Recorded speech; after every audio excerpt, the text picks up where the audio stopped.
Also received 9 British Academy Award nominations. Yes.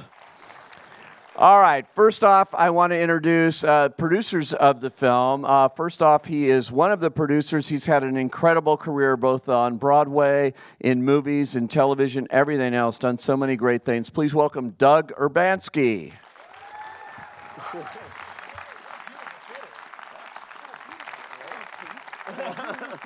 Have a seat.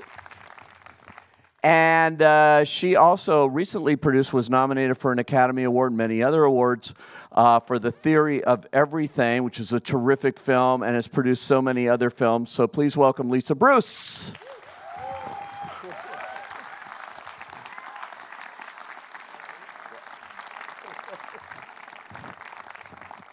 And on Sunday night, he won a Golden Globe Award for Best Actor. Please welcome Gary Oldman.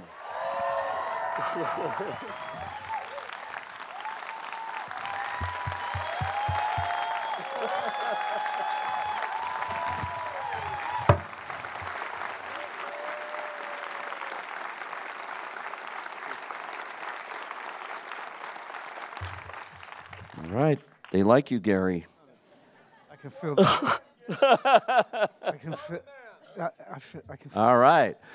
Big crowd here tonight. You know, thanks for coming out in the rain and all of that. And everyone wants to see Darkest Hour. The movie's doing really well, too. Did you know when you first got this project that people would be so interested in this particular story about Winston Churchill? Because we've seen him portrayed in different areas, but never quite like this, and not this story that I don't think many people knew. Well, it was the story that I responded to, but it is really the last thing you're thinking about. You're too preoccupied with climbing the mountain. I don't know, Doug. Did you have a sense that it would connect? Well, you know, you set out to make a movie, and you never have an idea that it's going to connect with people. And then we go around the world, and we've been in Paris and all these other places in recent weeks, and you get a sense that the world is groaning for leadership and statesmanship, and you sense that wherever you go with the film. So that's an accident. We just set out to make a good movie about 4 weeks in history, 5 weeks in history, a story that most people don't know, and actually ends up being sort of a political thriller, even though you know how it comes out. And we had no grandiose intentions other than to make a good movie. Yeah, and Lisa, you had worked, Anthony McCartan also wrote The Theory of Everything, which I mentioned when I introduced you. So you knew him. He wrote this as an original screenplay. How did it come about? How did you get involved here? Yes, so we were wrapping Theory of Everything. It was like back in 2013, and Anthony said, I have this script about Winston Churchill.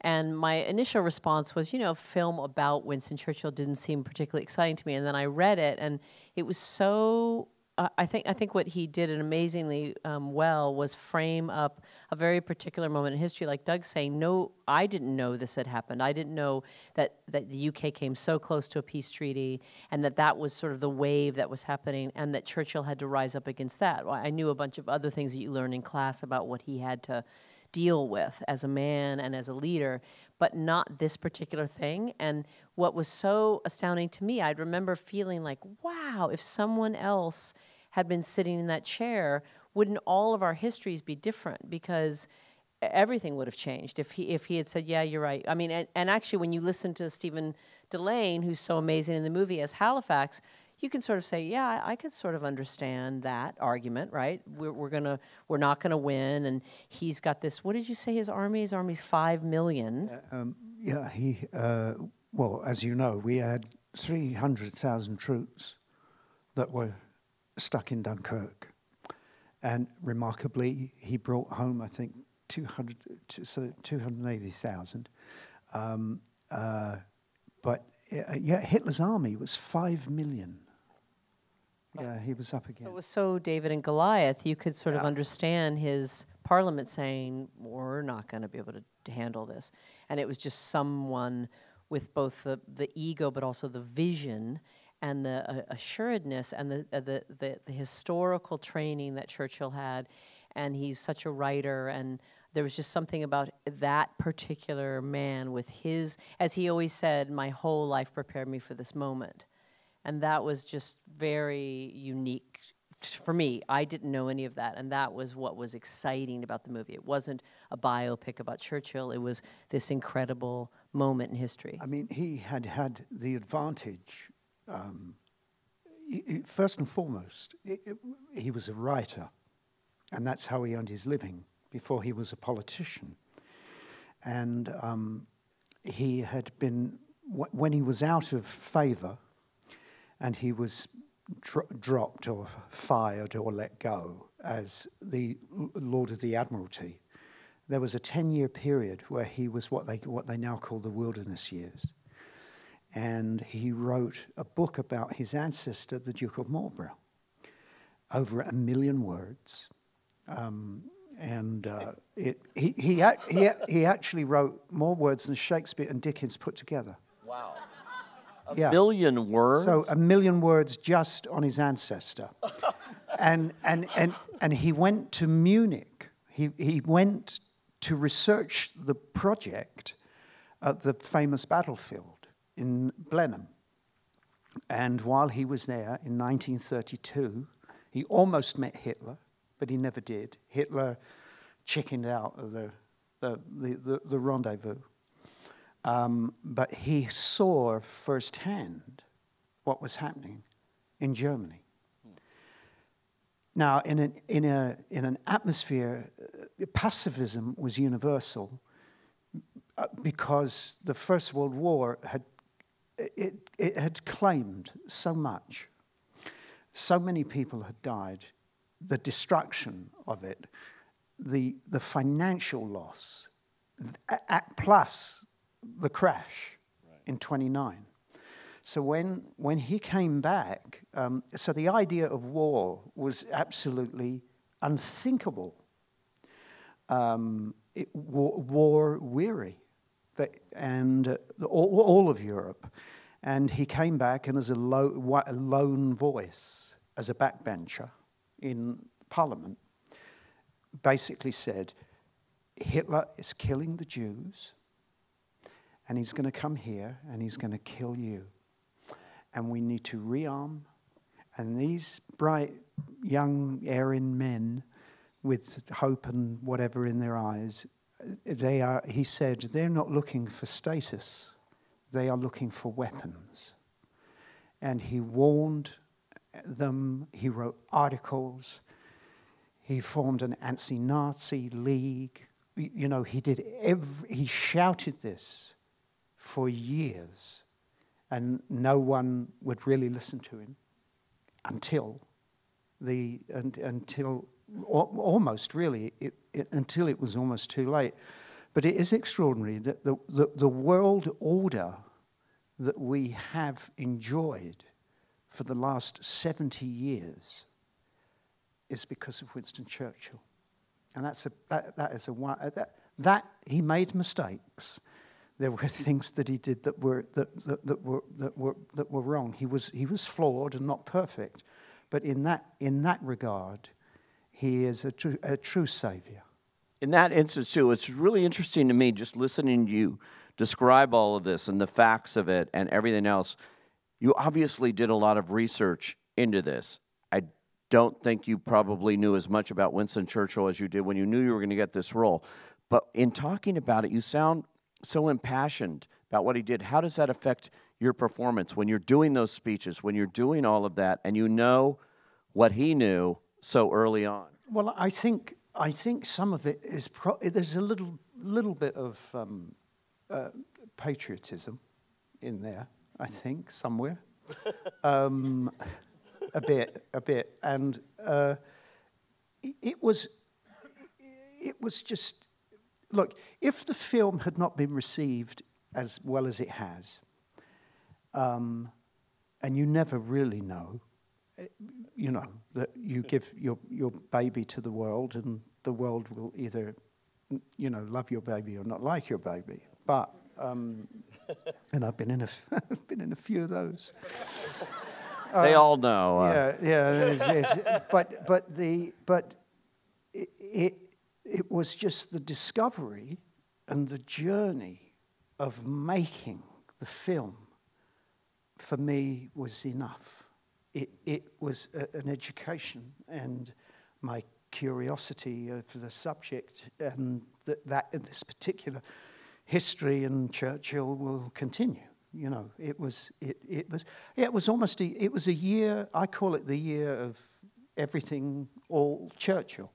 It was basically I had about 10 months to prepare before you started shooting. Yeah, and the more you read, the more you're sort of he would rise in stock as one.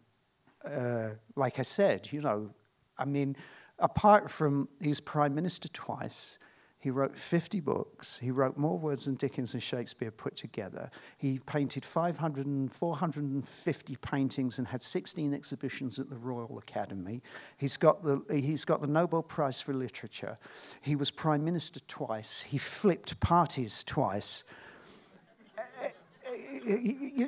He smoked 165,000 cigars in his lifetime. He drank a pint of champagne a day. And, wow. I wanted to ask you about that, actually. I don't drink anymore. Not the drinking part, and we'll get to the whole part with becoming Churchill, but actually I was playing tennis with this guy. He's a tennis pro, and he saw the movie.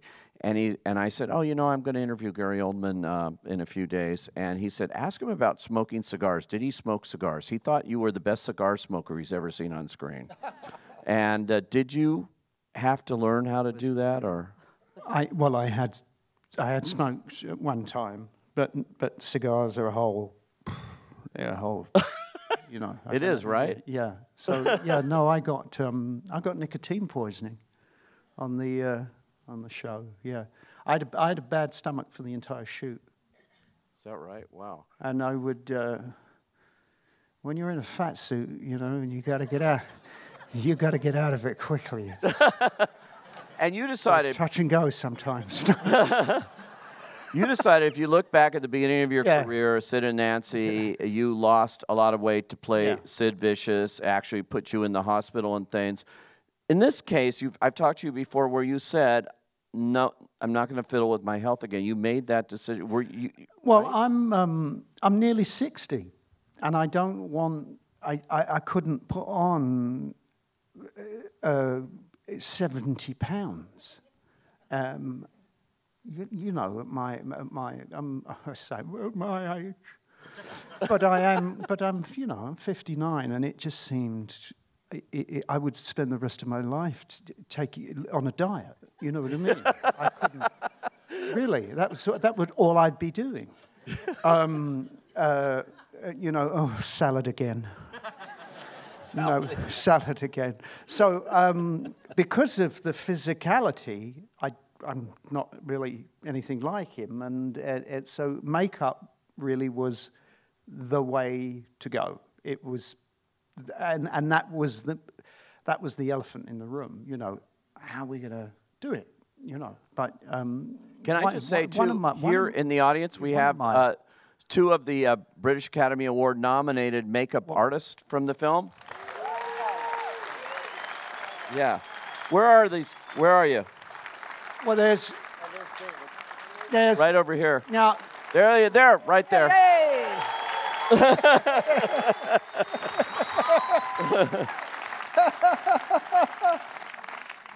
And there's Rob's here as well, who was responsible for some of the for the casting. The molds that they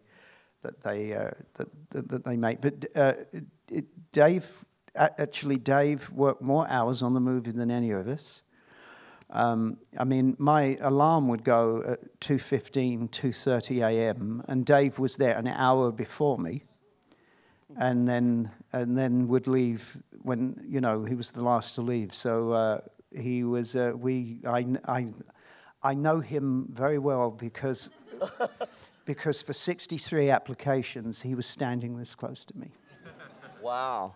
It's incredible. And the lead makeup artist is an incredible person that you brought on, basically. Kazuhiro, who designed, he was, he when I first sat down with Joe Wright, The director. the director, I said, well, obviously this is obviously a makeup film, and there's only one man on the planet who I think could do this, and he had retired from the movie industry, so it was a case of seducing him, getting him.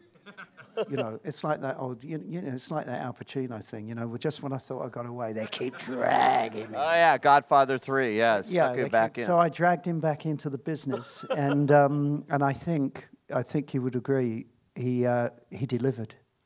Yeah. Oh, yeah. Yeah. Doug, I know you have worked, they don't know this, but you have worked with Gary for years and years and years. Decades. Decades, actually. And so you lived through the beginnings of this, and I understand that Gary actually turned down the role initially, right? Yes, the short story. I'm very privileged in my life because I get to be near Gary Oldman as he creates these characters, as he creates George Smiley, as he works on Winston Churchill. We were developing another script about Churchill for Gary that Gary did also not want to do. He did not want to play Churchill. He was resolute. He would never play Winston Churchill, which is a challenge. It's like Kazoo retiring in a way. It's a challenge. The other script was pretty good. Eric Fellner, who had produced Sid and Nancy and The Theory of Everything with Lisa. Remember Sid and Nancy? Eric had produced that. Eric had produced that. And Gary's first film. Gary Oldman was featured in it, yes. And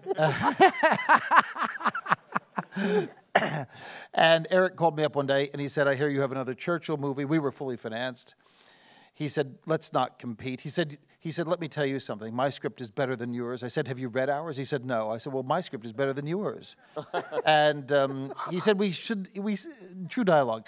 And he said, let's join forces and not compete. I said, I agree. I said, there's only one problem. We don't have Gary Oldman. That would have been in March of 2016, that conversation.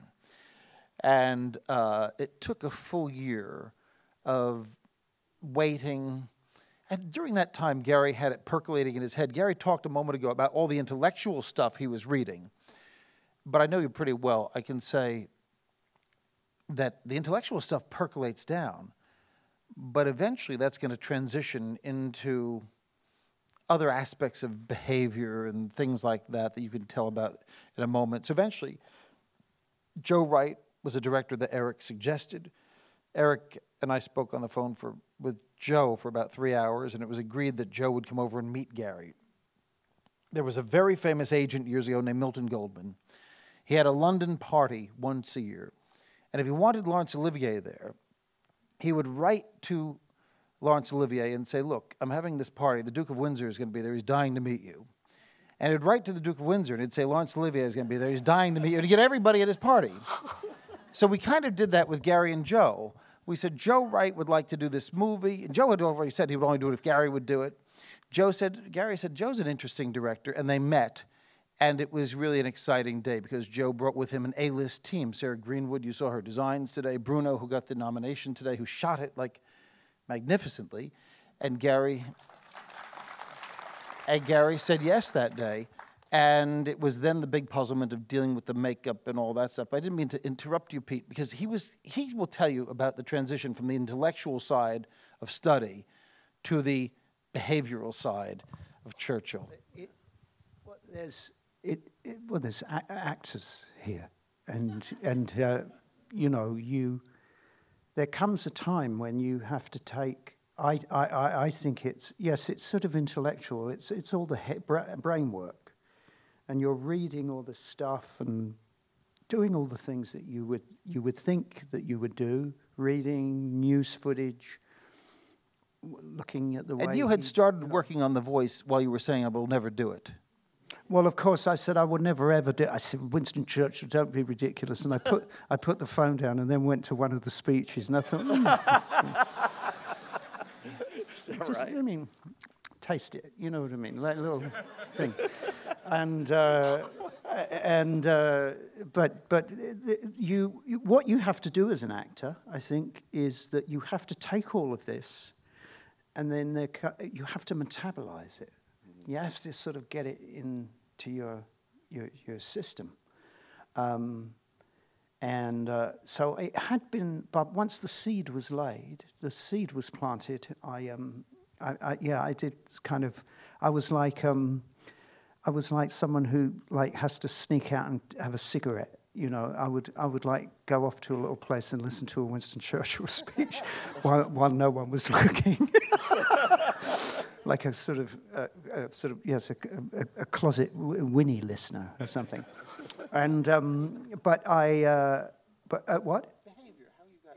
Yeah, no, we were very blessed because with a production like this, you have access to a lot of places that civilians wouldn't have the chance. And we got behind the velvet rope tours of Blenheim Palace and Downing Street and Chartwell and the war rooms. And in the war room, which is very much like our set, I mean, it's almost exactly what you see in the film. There is a chair, like a similar chair that I sit in the film, and it was Winston's chair, where he sat during the war. And on the left-hand arm of the chair are these huge divots that he had made with his fingernails, and was like, you know, obviously going at this chair. And on the right arm of the chair are the scratches in the wood from the ring that he used to wear, and tap and scratch his ring. And that, for an actor, is not only do you have the privilege of sort of it was just cool to sit in the chair, but you have behavior now it lives in this, it's part of this furniture. And it shows you the sort of mental state and the stress and the anxiety that the man was under.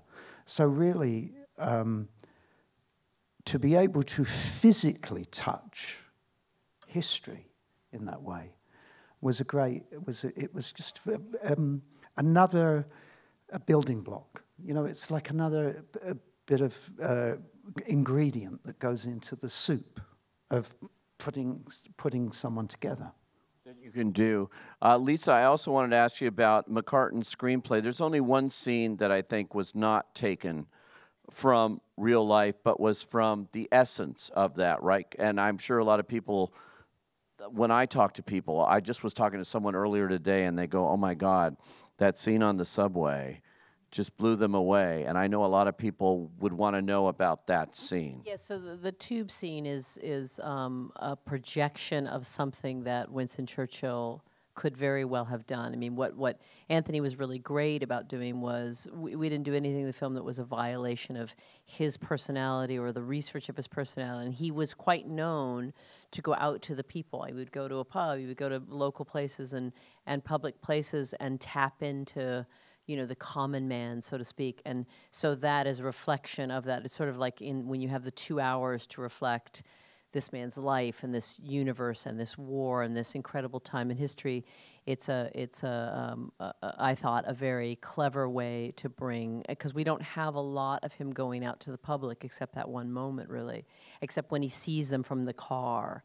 That Joe did that beautiful visual tracking in slow motion when you see all sort of the workers of England, and it's all Churchill's point of view when he's talking about, I've never queued for bread, and I know how to boil an egg only because I've seen it done, which is such a great way of setting up the class separation that Churchill himself was aware of.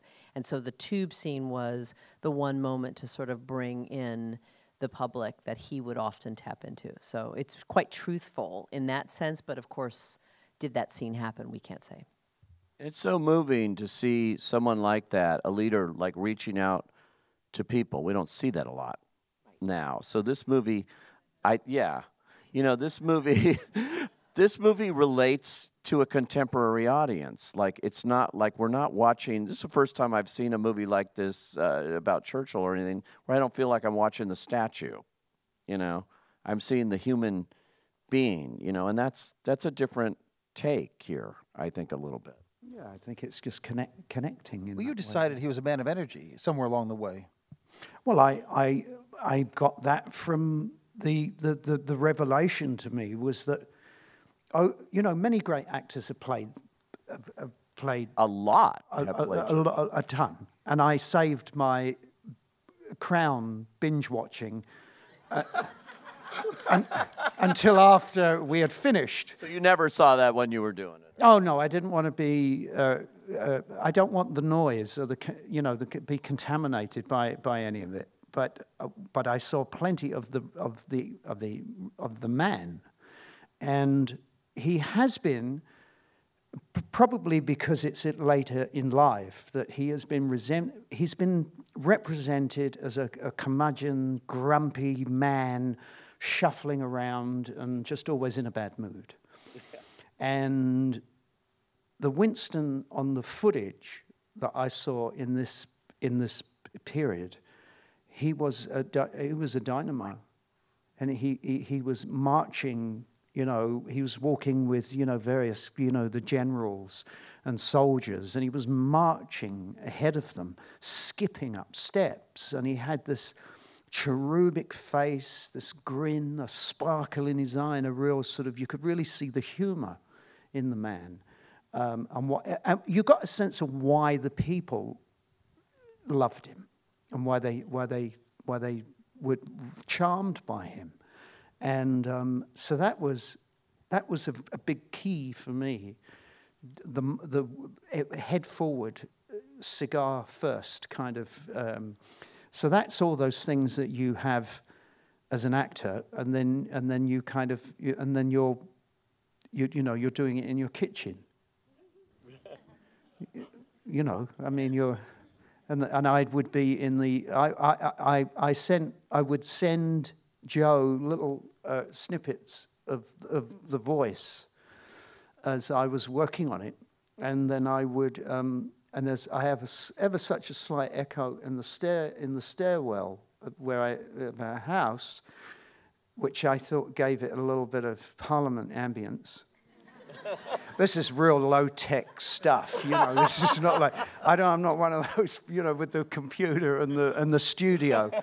So I'm balancing my script on the banister, and we shall fight on the beaches. We shall, and then my sons just come out of their bedroom door and they go, "Oh yes, Dad."